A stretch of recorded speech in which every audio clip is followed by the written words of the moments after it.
जीवन मृत्यु, सुख दुख, लाभ हानि, खुशी और गम, यह सभी जीवन के महत्वपूर्ण अंग हैं। आपने जीवन में अनेक व्यक्तियों को राजा से रंग तथा रंग से राजा बनते भी देखा होगा। यह सब समय का ही चक्र है।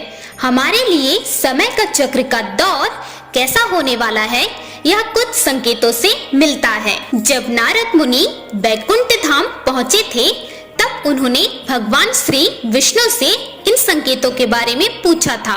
तब भगवान श्री विष्णु ने उन्हें बताया कि वह स्वयं मनुष्य के पास कुछ ऐसे संकेत भेजते हैं जिससे वह अपने आने वाले समय के बारे में जान सकते हैं।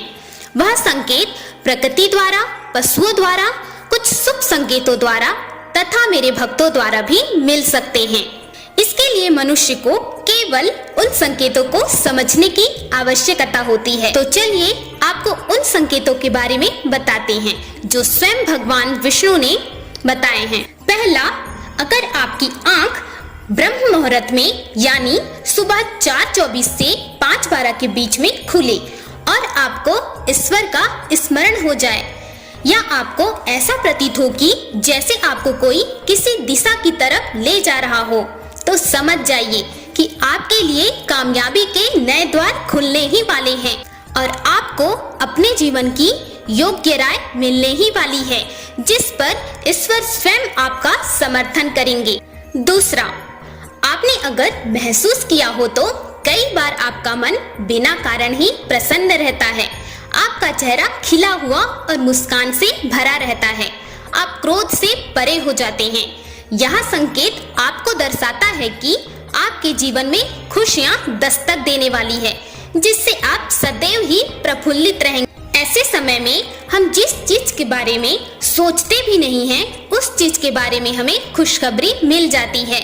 हमारे मन के अंदर ईश्वर का वास होता है, इसलिए बिना कारण ही प्रसन्न रहना शुभ माना जाता है।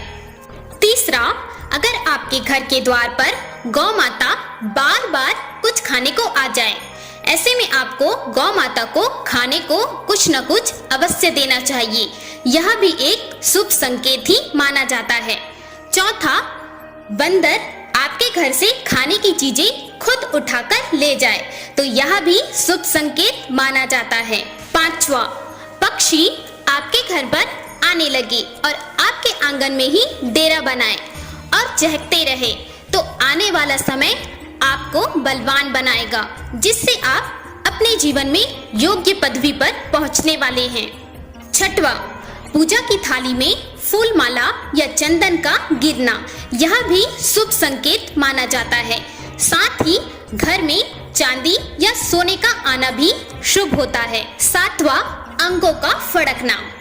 महिलाओं का बायां और पुरुषों का दाहिना अंगों का फड़कना बहुत ही शुभ माना जाता है।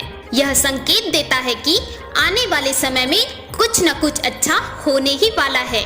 आठवां, यदि आपको ऐसा प्रतीत हो रहा है कि ईश्वर की मूर्ति आपको देखकर मुस्कुरा रही है, तो यह भी आपके लिए एक अच्छा संकेत है। यह आपको आने वाले शुभ संकेत की ओर इशारा करता है। नौवां, सुबह सुबह आप घर से किसी शुभ कार्य के लिए निकले और आपको गौ माता के दर्शन हो जाएं, या आपको किसी साधु संत महाराज या पुजारी का आशीर्वाद प्राप्त हो जाए, तो यह बहुत ही शुभ संकेत माना जाता है।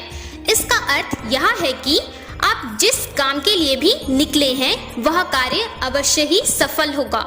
इन सभी संकेतों में से यदि आपको कोई एक संकेत भी मिल रहा है, तो समझ जाइए कि आपका अच्छा समय आने ही वाला है। हर हर महादेव।